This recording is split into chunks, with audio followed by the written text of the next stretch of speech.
buenas noches. ¿Cómo estamos? Nos da mucho gusto estar nuevamente con ustedes este viernes aquí desde Contextos, haciendo un análisis de los últimos acontecimientos nacionales, internacionales y también locales. Nos acompañan nuestros compañeros Víctor Rumaya Farrera, el profesor Gilberto Zavala de los Santos, perdón, ya le estoy agregando Medina, de los Santos. Medina. Y le estoy cambiando el nombre, creo, ¿no? Sí, por mi amigo Gilberto. Es una combinación de apellidos y de nombres. Disculpe, profe. Hombre, un abrazo. También bienvenido Ricardo del Muro Sánchez al programa. Y mientras en el mundo se discute la vacuna del COVID, la OMS nos regaña porque dice que México está manejando mal la pandemia, que no nos confiemos. México ocupa el 7º lugar en número de casos, 540,000 casos y 59,000 y pico de decesos. Hoy salgo por un mandado, como se dice aquí en Chiapas, ¿no? Recorrí casi toda la ciudad y vi como si no pasara nada, ya todo el mundo, yo creo que por Lozoya se olvidaron ya del COVID, ¿verdad? Y ya todo el mundo anda en la calle. Advierto que mucha gente con su tapaboca han tomado las precauciones, la sana distancia, pero ya vimos un Tuxtla desbordado con un tráfico de los días cotidianos, ¿no? Y regresando al tema que hoy nos ocupa, ¿verdad? El escándalo de Lozoya, es interesante señalar que algunos investigadores, comunicadores, ¿verdad? Refiriéndose a Brasil, en el mismo caso, señalaron que en Brasil 60,000 personas fueron llamados o llamadas, si eran mujeres, ¿verdad? A ser entrevistados por parte de los organismos de procuración y administración de justicia, entre ellos 2 expresidentes. El día de hoy en la mañanera el presidente señaló que ya había terminado de leer la denuncia, que había unas cuestiones anecdóticas como el Ferrari de Duarte, ¿no? Regalo de Duarte a Peña Nieto, y también la bolsa de regalo a una famosa comunicadora, pero que en sí la denuncia estaba muy fuerte, que representaba un gran caso de corrupción, como el caso del etileno y los subsidios por contratos. Y entonces también salió a relucir hasta doña Leona Vicario, que hoy se celebró un aniversario de doña Leona Vicario, esposa de Andrés Quintana Roo, una pionera en la lucha por la independencia de México, y la esposa del presidente, doña Beatriz Müller, señaló que también de seguro doña Leona Vicario había recibido aportaciones, pero que no la habían grabado. Bueno, ahora el delito no es recibir dinero, sino que te graben, porque en este escándalo de videos, ¿verdad? Se le ha relucido otro video, ahora de la parte contraria, por decirlo de alguna manera, donde David León,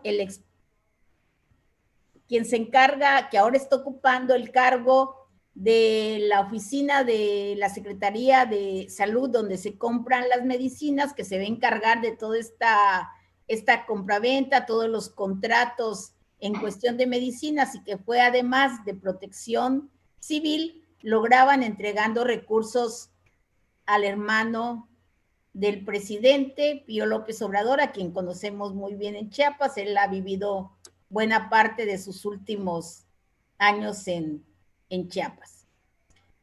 Entonces, ante este panorama, ¿qué nos espera del caso Lozoya, no? Como dirían los españoles, ya se hizo un sainete, ¿no? Una comedia de las equivocaciones, diría William Shakespeare. Y entonces, Ricardo del Muro, quien se quejó ayer que no lo dejábamos participar, bueno, yo no tanto, porque a mí me tocó estar aquí también de conductora. Ricardo, ¿cómo ves todo este proceso? ¿Cómo va el camino? ¿Qué es lo que sigue? Pues por un lado, qué bueno que se están ventilando estas acciones que no suenan totalmente legales. Llama la atención en que ahorita estamos con deslindes, todo el mundo se está deslindando. Creo que es necesario que incluso en este caso David León, Pío López Obrador, pues tienen que, de alguna manera se tiene que investigar la procedencia de ese dinero, quién lo dio, cómo se grabó y demás. La verdad es de que todo el mundo ahorita, sobre todo en el grupo político, plantea como que lo decíamos ayer, son unos inocentes palomitas, inocentes, dicen que solamente en lo único que piensan es en dedicarle su vida al servicio del prójimo y en el bienestar de la patria. Mentira. La verdad es de que la corrupción es un cáncer que padece México desde hace muchísimos años. Y es un cáncer que no solamente es exclusivo de nuestro país. Creo que ahorita, en ese sentido, sí es fundamental que los ciudadanos tomemos la palabra, si ustedes gustan, del gobierno, o tomemos la palabra de la oposición, pero sí se necesita tomar acciones contra la corrupción porque ha sido uno de los puntos en que más nos ha afectado, ¿no? Y bueno, para poner un dato sobre la mesa y poder hablar al respecto, existe un famoso índice de percepción de la corrupción. Desde 1995 lo maneja una ONG. Cada año da una serie de elementos para identificar qué país es corrupto y qué países menos corruptos. Por lo que se refiere al año pasado, por ejemplo, bueno, en este sentido, antes de otra cosa, para que nos demos una idea, se supone que en una medición de 0 a 100, el país más corrupto se tendría que acercar a 0 y el país menos corrupto a 100. Por supuesto, pues no existe ningún país que tenga un 100 de calificación. O sea, un país totalmente donde no se percibe corrupción, de acuerdo a este índice, no existe. Y los países menos corruptos son, y lo sabemos perfectamente, son Dinamarca, Nueva Zelanda, Finlandia, Suecia y Suiza, a pesar de los bancos, que aunque son famosos porque son muy confiables y guardan el secreto bancario, también es muy sabido que ahí la mayoría de los pillos de otros países optan por guardar ahí su dinero, ¿no? Incluso se ha detectado que hubo dinero de los nazis metidos en los bancos suizos. La cuestión es que de un total de 108 países calificados, México ocupa el lugar 131 con solo 29 puntos. Es decir, que estamos considerados como uno de los países más corruptos del mundo. Ahora bien, para entrar en materia, la corrupción, pues definitivamente lo define de acuerdo en este sentido la ONU como un fenómeno muy diverso, nocivo, global y que pertenece tanto al sector público como al sector privado. O sea, no es exclusivo, digamos, de los políticos. Existe corrupción entre los empresarios contra sus agremiados. Y en este contexto han echado adelante un proyecto que se llama Unidos contra la Corrupción, en donde de alguna manera, y eso es bastante interesante, lo que están planteando es de que la ciudadanía impulse campañas para denunciar y presionar al gobierno a que evite a que castigue, a que investigue y castigue a los actos de corrupción y por supuesto le dan un papel fundamental, por supuesto, a la ley. Definitivamente establecer situaciones de leyes que contemplen y castiguen este problema, este cáncer. La transparencia, por supuesto, fundamental, pero también se le da un papel muy fundamental a la educación cívica en el sentido de que se les enseña a los jóvenes un comportamiento ético, qué significa la corrupción, cómo combatirla y que estén conscientes de que vivir en la corrupción es uno de los obstáculos para lograr el desarrollo del país. Yo por ahí dejaría el primer planteamiento.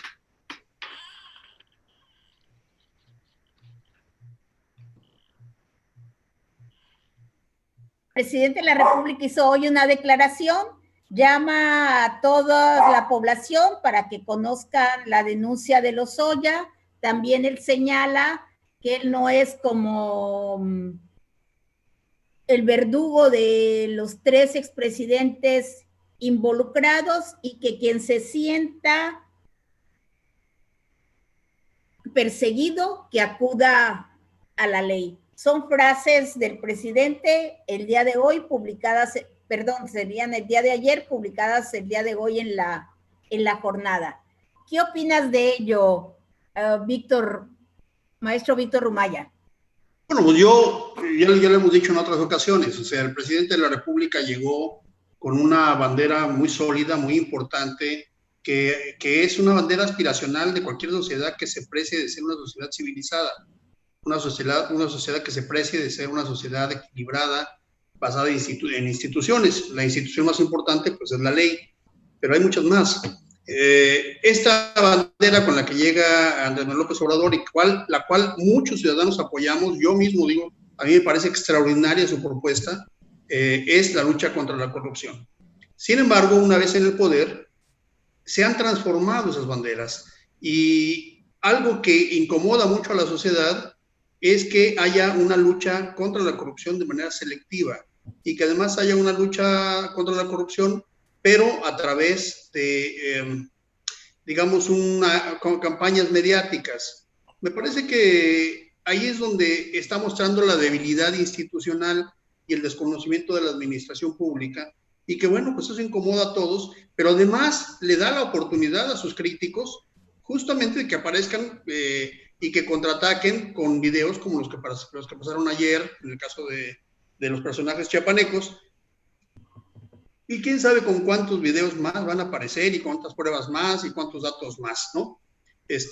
Ya parece así como una, pues no sé, una película de Charles Chaplin, ¿no? Donde vemos una tras otra, en donde aparecen desvaríos, donde aparecen cosas chuquillas, aparecen cosas chuscas, pero en realidad es un asunto muy serio, muy serio. Y es un problema, desde mi punto de vista, un problema de debilidad institucional. Y por eso es que no es casual que muchos de estos casos aparezcan en Chiapas.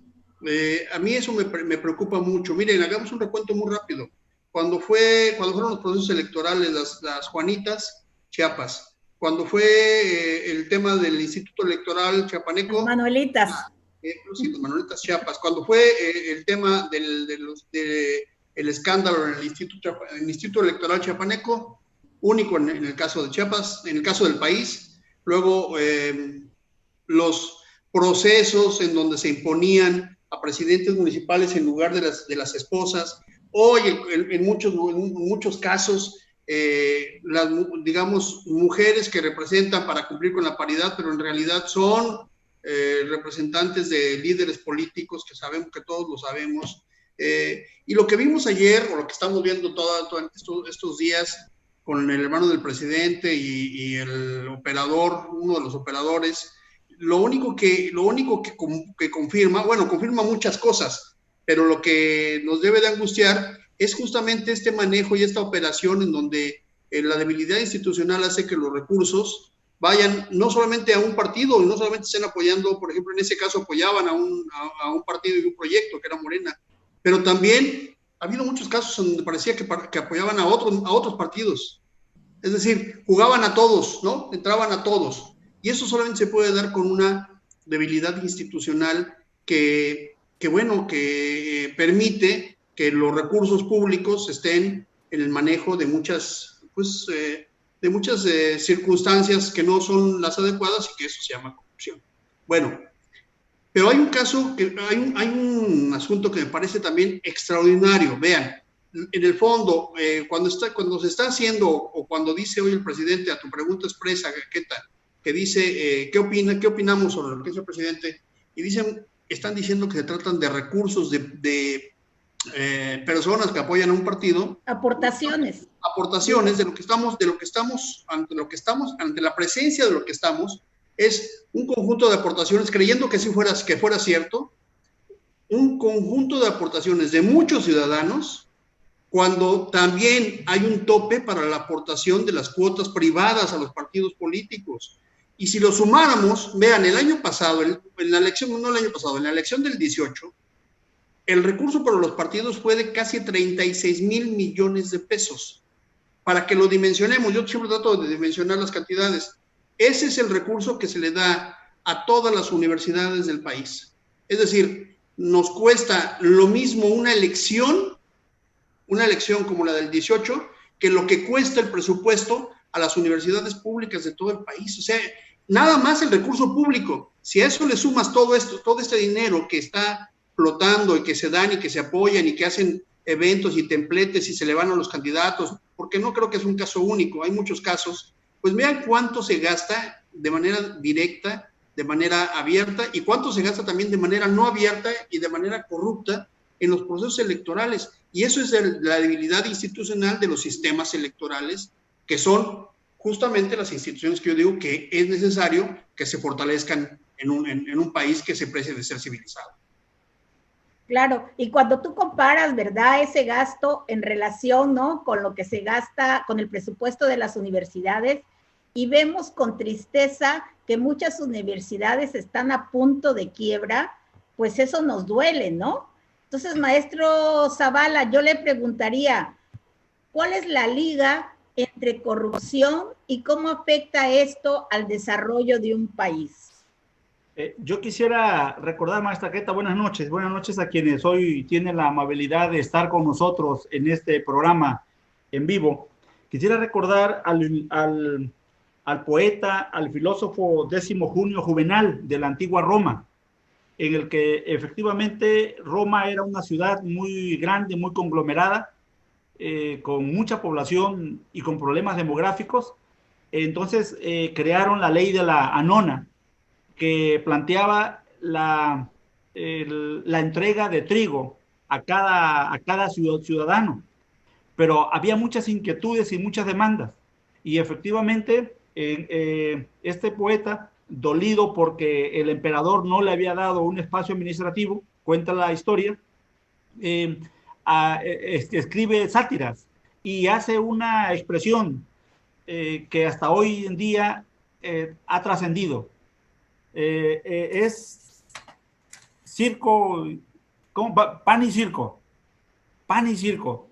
Hoy México me parece a mí que atraviesa por una situación compleja, difícil, y si tuviéramos que calificar en medio de una expresión, yo la pondría corrupción y circo, porque estamos viviendo una situación compleja, tan compleja, en la que el Estado mexicano tendría que estar atendiendo la economía, en el que tenemos un incremento de la pobreza, hay desempleo, hay una falta de inversión importante y hay una serie de problemas de crecimiento.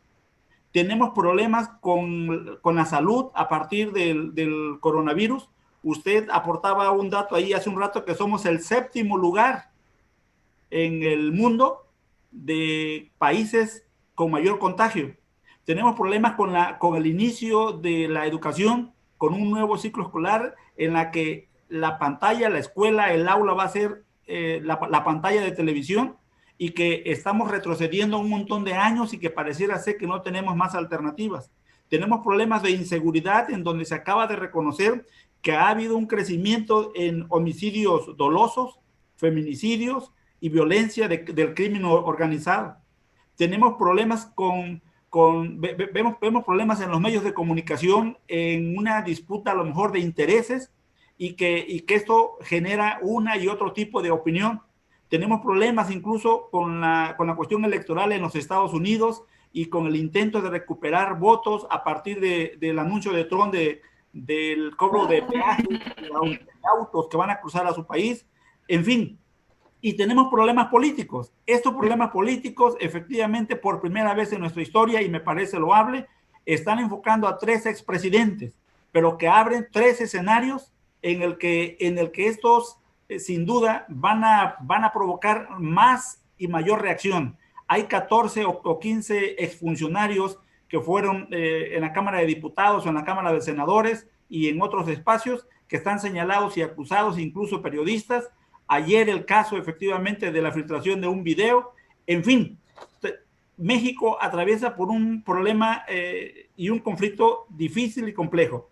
Entonces, el mayor logro de las democracias es que efectivamente el electorado tenga una madurez y, por supuesto, tengamos a una población educada para poder discernir y entender lo que estamos viviendo. Y ya el próximo 7 de septiembre vamos a iniciar con un año electoral complejísimo, con un presupuesto ciertamente también alto por el número, justifica el INE, por el número de cargos de elección popular que se van a renovar. Esto es tan complejo, tan difícil, entonces que nos estamos olvidando y estamos entretenidos en la televisión o en la radio tratando de qué dice el presidente. Un presidente, entonces, que juzga y que además da su veredicto y que induce a las instituciones que deberían de ser independientes, que deberían de ser en un marco de mayor libertad. Hay deducciones o expresiones y que mágicamente dicen que en política no hay coincidencias, aparecen cosas. Hoy se está investigando quién filtró uno y otro video. Y lo que deberíamos estar viendo es cómo cumplimos la ley y cómo entendemos efectivamente lo complejo que están viviendo las poblaciones rurales, las poblaciones pobres, qué vamos a hacer con la educación, cómo vamos a comprometer a los maestros, qué van a hacer los padres de familia, cómo vamos a instalar los filtros y los protocolos de seguridad para evitar el contagio y prevenirlos.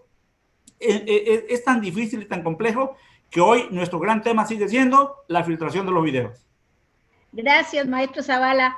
Y Ricardo, ¿tú cómo verías, si fueras asesor del presidente, tú qué le podrías decir? ¿Cómo romper esta impunidad transeccional, verdad? Que es de sexenio tras sexenio y que no se ha logrado poner un hasta aquí. Pues es difícil, de hecho no me imagino yo como asesor del presidente de entrada, ¿verdad? Pero en alguna ocasión comentamos con un amigo que tenía un puesto público importante, ¿qué podría ocurrir en México si llegara un presidente totalmente honesto y fuera así imparcial? Y se señalaba que de entrada iba a ser atacado. O sea, desgraciadamente las prácticas corruptas están tan arraigadas desde hace muchos años en el manejo de los intereses que se dan, que cortarlas se pisan muchos callos. Se ven en muchas cuestiones, no solamente, ahorita lo estamos viendo en el caso Lozoya, los políticos que reciben dinero, pero también los esquemas que finalmente también son mecanismos de conductas no éticas y también un poco cuestiones de corrupción, que en el sentido de los maestros que presionan, los de la coordinadora para no hacer examen, los tratos preferenciales, las influencias, los compadrazgos. Una larga, desgraciadamente algunos señalan que es una larga cultura, se le llegó a decir, o si gustan ustedes, una larga tradición nefasta que viene incluso por las características de lo que fue el virreinato de la Nueva España y que era un mecanismo muy común en aquella época y que de alguna manera se ha ido arraigando, ¿no? Los famosos frases que se han vuelto ya parte del folclore político, ¿no? Un político pobre es un pobre político, decía Can González. Obregón decía que no hay general ni ejército que resista un cañonazo de 50,000 pesos en aquella época, ahorita serían ya millones de pesos.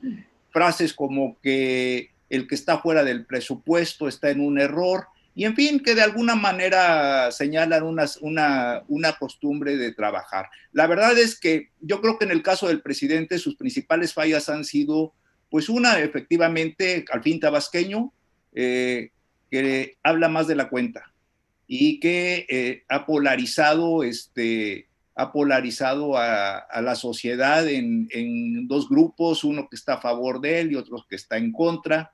En el aspecto de su enfrentamiento con la prensa, en cierta medida creo que fue correcto que cortaran los subsidios. pero al mismo tiempo faltó establecer un mecanismo para transparentar la publicidad. Ahorita tenemos el caso de Nexos, que ya lo vetaron por un buen rato, pero creo que sí, tal vez aquí el error de López Obrador, efectivamente, como se le ha criticado, ¿no? Es ese personalismo, como decía el profesor Zavala, ¿no?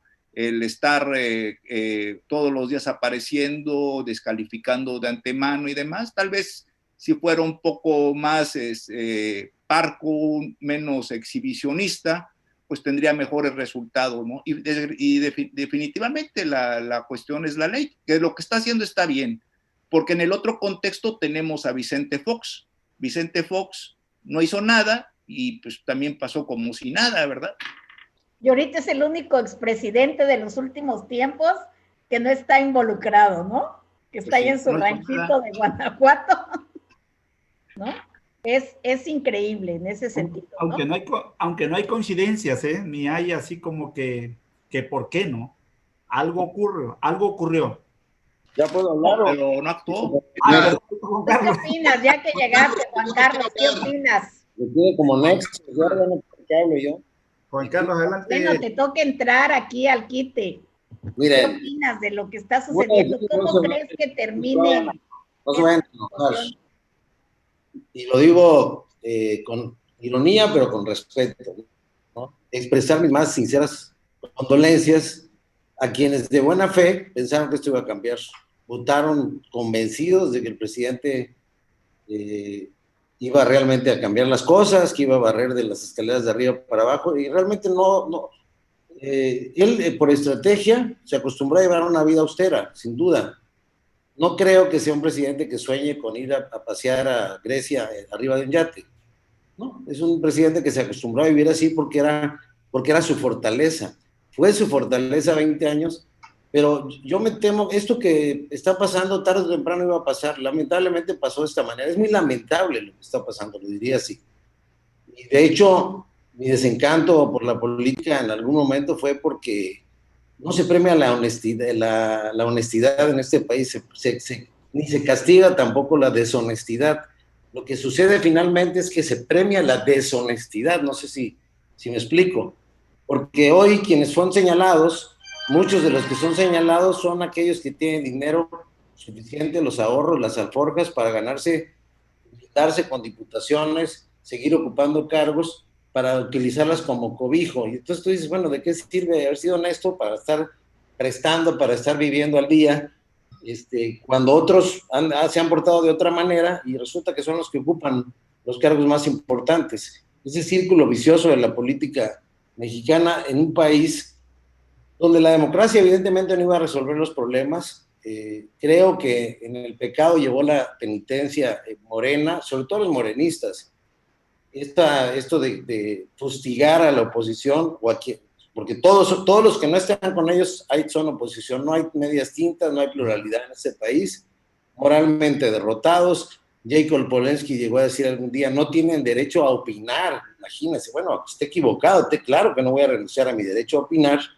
Y lo que está pasando es que las adjudicaciones directas, el presidente las ve, por ejemplo, que no necesariamente son malas, pero las ve decir, es que antes compraron más caro, se arreglaban, vamos a buscar el mejor precio. O sea, volvimos al pasado. Es decir, durante 20 años se crearon instituciones como Transparencia, se crearon organismos contralores. En el estado de Chiapas hay hay dos organismos contralores, y a nivel federal hay otros dos, hay 4 organismos contralores. Hay vuelto una burocracia que sistemáticamente está revisando cuentas, haciendo que la actividad pública sea una actividad de alto riesgo para quienes quieren hacer las cosas correctamente. Entonces, a mí sí me molesta esto de que, creo que hoy se emparejaron los papeles. Yo creo que el discurso del presidente fue insuficiente. Qué pena, es la presidencia de la República. El debate público se va a dar ahora ya entre las mismas circunstancias. Todos somos tranzas, todos somos corruptos, y a ver quién cree que somos menos corruptos que los otros de enfrente. Y esto es muy lamentable para un país. Esto no debería estar sucediendo, y esto está sucediendo por haber polarizado a la sociedad entre buenos y malos. Y yo lo que advierto desde ahora, y ya lo veremos en los próximos meses, años, es que detrás de Santa Lucía, detrás de Dos Bocas, detrás de todas esas adjudicaciones multimillonarias, pues van a empezar a brotar casos de corrupción, de selectividad para premiar a empresarios, muchos de ellos nuevos. Se ha dicho todo esto, se crearon muchas empresas nuevas con este gobierno, y aunque sean lícitos los negocios, se está favoreciendo a unos cuantos. Entonces, la discrecionalidad de la aplicación de la ley. Hoy, Santiago Nieto, si viviéramos en un Estado de Derecho, debió haber congelado las cuentas de David León y del hermano del presidente. Si viviéramos en un Estado de Derecho. Pero como no vivimos en un Estado de Derecho, se le aplica la ley a los adversarios, ¿no? Entonces, eso es el gran problema. No hay autonomía de la Fiscalía. Gertz Manero ya debió haber renunciado por un poco de honor, como lo están haciendo otros funcionarios, porque no está siendo autónomo. En Estados Unidos, el presidente Donald Trump no se ha escapado del juicio, de la opinión de los organismos autónomos, de los fallos de los jueces, y ahora le vamos a dejar, y con esto concluyo, todo el pleito entre corruptos a la Corte, que de por sí ya está descalificada porque cobraban grandes sueldos. Le bajan los sueldos a los funcionarios, y no es que diga como Javier Lozano, entonces voy a tener que robar porque me pagas poco. Bueno, pero a nadie le va a interesar dedicarse profesionalmente a la política si está mal pagada. Un juez tentado, amenazado, un ministerio público, un policía, que lo amenazan con quitarle la vida o lo amenazan con su familia, con un sueldo mínimo, va a caer en la tentación de recibir dinero en narco para hacerse de la vista gorda cuando pase un cargamento en sus narices, como sucede constantemente en este país. Entonces, ojalá que esto sirva ya para que del lado de los morenistas haya un poco más de humildad, en el sentido de que entiendan que el poder corrompe, y el poder absoluto corrompe absolutamente, y de que volvimos a un plano de igualdad. Vamos a empezar a arrancar de cero para este proceso. Lo único que digo es, creo que el presidente, este video de hoy, es el primero. Yo creo que tendría que medir las consecuencias de seguir soltando más, porque se me hace que le tienen otros guardados, y esto se va a volver un estercolero.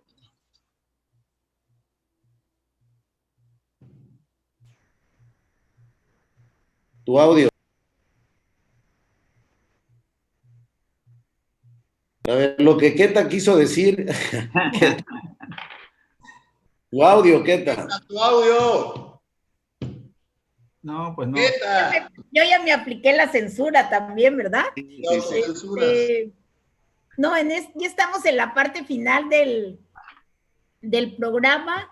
Y yo quisiera preguntarle al maestro Rumaya, ¿piensa que la justicia ha sido selectiva? ¿Que lo adecuado es en esta guerra de videos que todo mundo saque lo que tiene escondido y lo saque a relucir? ¿Hace bien al país esto? ¿Y cuál es el papel de los organismos de administración y procuración de justicia? Pues son muchas preguntas para resolverlas en 30 segundos, Queta, pero no ha sido selectiva la justicia porque ni siquiera se ha llegado a eso. Justamente lo que yo estaba diciendo en estos días es que se han ventilado en los medios procesos que deberían de estar en procesos judiciales, en lugar de someterlos al escarnio público y a la sensibilidad, porque al final de cuentas lo que va a quedar, Ricardo empezó el programa diciendo que había una escala de los países más corruptos, y esa se mide en función de la percepción de la gente del propio país. Después de esto, no solamente no vamos a mejorar, porque lo que está quedando en la percepción es que todo es corrupto, y lo que buscan, los que están buscando es igualar, y que la corrupción es un tema cultural, a lo cual yo me niego rotundamente a aceptar. No es un tema cultural, es un tema estructural, y es un tema por falta de aplicación de la ley y además de falta de aplicación de los sistemas de justicia. Lo que está haciendo selectivo, Queta, es el balconeo a ciertos actores, y la respuesta de la oposición pues está siendo la misma, ¿sí? Y todavía falta, y lo que quisiéramos es al contrario, que no fuera selectiva y que además fuera dentro de los cauces institucionales, dentro de los procesos legales. Así es.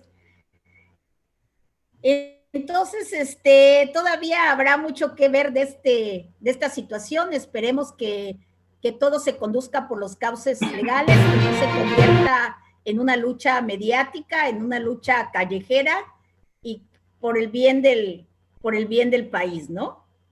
y buenas noches, porque ya estamos llegando al final del programa. Les agradecemos mucho a quienes nos siguieron a través de las redes sociales y los esperamos mañana nuevamente a las 8:30 de